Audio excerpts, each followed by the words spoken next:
السلام علیکم ناظرین، حضور اقدس صلی اللہ علیہ وسلم کا ارشاد ہے کہ اعمال 6 طریقے کے ہیں اور آدمی 4 طریقے کے ہیں۔ 2 عمل تو واجب کرنے والے ہیں اور 2 برابر سرابر، اور 1 10 گنا اور 1 700 گنا۔ 2 عمل جو واجب کرنے والے ہیں، ایک یہ ہے کہ جو شخص اس حال میں مرے کہ شرک نہ کرتا ہو وہ ضرور جنت میں داخل ہوگا۔ دوسرے، جو شخص شرک کی حالت میں مرے ضرور جہنم میں جائے گا۔ اور جو عمل برابر سرابر ہیں وہ نیکی کا ارادہ ہے کہ دل اس کے لیے پختہ ہو گیا ہو مگر اس عمل کی نوبت نہ آتی ہو، اور 10 گنا اجر ہے اگر عمل بھی کرے، اور اللہ کے راستے میں جہاد وغیرہ میں خرچ کرنا 700 درجے کا اجر رکھتا ہے۔ اور گناہ اگر کرے تو 1 کا بدلہ 1 ہی ہے۔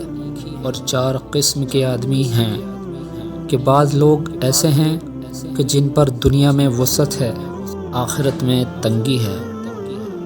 بعض لوگ ایسے ہیں جن پر دنیا میں تنگی ہے، آخرت میں وسعت ہے۔ بعض ایسے ہیں جن پر دونوں جگہ تنگی ہے کہ دنیا میں فقر، آخرت میں عذاب ہے۔ بعض ایسے ہیں کہ دونوں جہاں میں وسعت ہے۔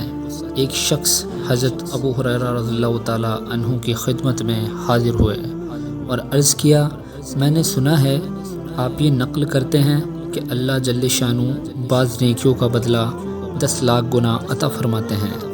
حضرت ابو ہریرہ رضی اللہ تعالیٰ عنہ نے فرمایا، اس میں تعجب کی کیا بات ہے؟ میں نے خدا کی قسم ایسا ہی سنا ہے۔ دوسری حدیث میں ہے کہ میں نے حضور صلی اللہ علیہ وسلم سے سنا ہے کہ بعض نیکیوں کا ثواب 20 لاکھ تک ملتا ہے، اور جب حق تعالی جل شانہ یضاعفها ویؤتی من لدنہ اجرا عظیما، ارشاد فرماتے ہیں اس کے ثواب کو بڑھاتے ہیں اور اپنے پاس سے بہت سارا اجر دیتے ہیں۔ جس چیز کو اللہ تعالیٰ اجر عظیم فرمائے اس کی مقدار کا اندازہ کون کر سکتا ہے؟ امام غزالی رحمۃ اللہ علیہ فرماتے ہیں کہ ثواب کی اتنی بڑی مقدار میں جب ہی ہو سکتی ہے جب ان الفاظ کے معنی کا تصور اور الفاظ کا لحاظ کر کے پڑھیں کہ یہ اللہ تعالیٰ جل شانہ کی اہم صفات ہے۔ حضرت ابو ذر غفاری رضی اللہ تعالیٰ عنہ نے عرض کیا، یا رسول اللہ صلی اللہ علیہ وسلم، مجھے کوئی وصیت فرما دیجیے۔ ارشاد ہوا کہ جب کوئی برائی سرزد ہو جائے تو کفارے کے طور پر فوراً کوئی نیک کام کر لیا کرو تاکہ برائی کی نحوست ختم ہو جائے۔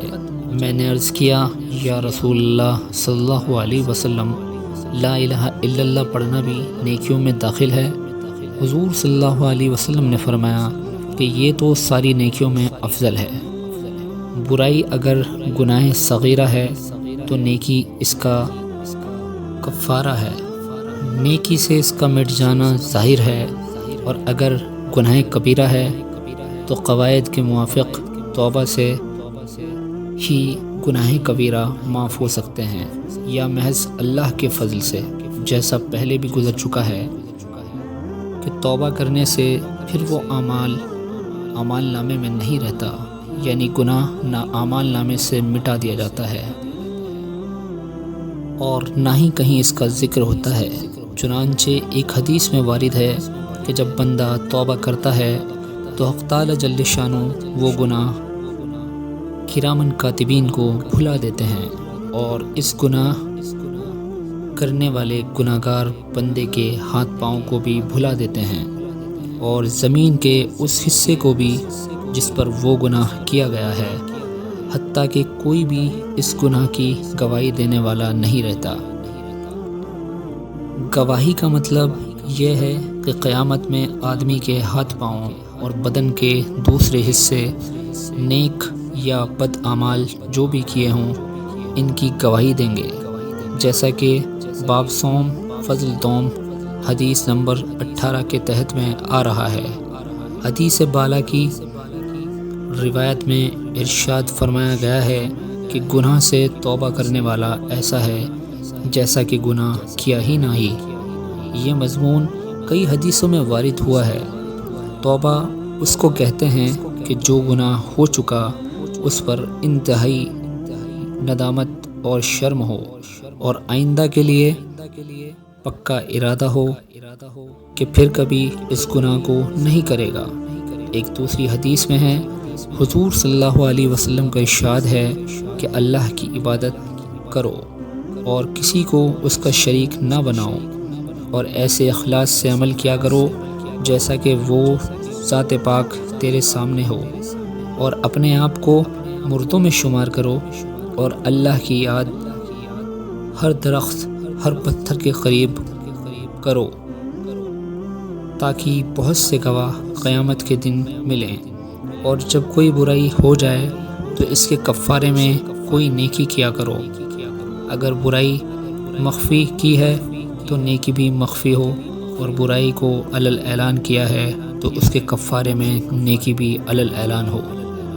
اللہ تعالی ہم سب کے گناہوں کو معاف کرے، آمین ثم آمین۔